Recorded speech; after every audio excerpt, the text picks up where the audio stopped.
या सीरीजमध्ये आपण शिकूया स्टेप बाय स्टेप मेकअप कसा करायचा. याच्यासाठी तुम्ही आताच मला फॉलो करून घ्या, जेणेकरून तुम्ही एक पण सीरीज मिस नाही करणार. व्यवस्थित आपलं मॉइश्चरायझर सगळीकडे लावून घ्यायचं आहे, कुठेही राहता कामा नये. व्यवस्थित पूर्ण त्याला मर्ज करायचं आहे स्किनमध्ये. स्किन प्रिपरेशन करणं हे खूप महत्त्वाचं आहे. मेकअप तुमचा लाँग लास्टिंग राहतो, ड्राय आणि केकी दिसत नाही.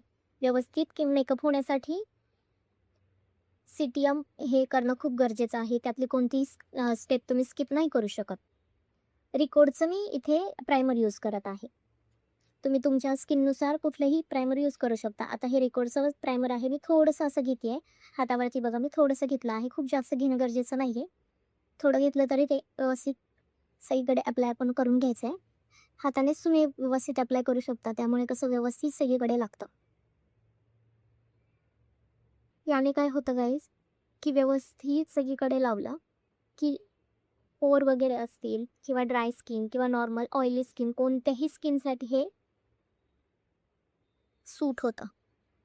त्यामुळे माझी ड्राय स्किन आहे बघा, लगेच थोडासा असा इफेक्ट दिसतो आहे. मेकअपमध्ये कुठलीही स्टेप केली की व्यवस्थित त्याला 2-3 मिनिट मर्ज होण्यासाठी वेळ द्यायचा आहे.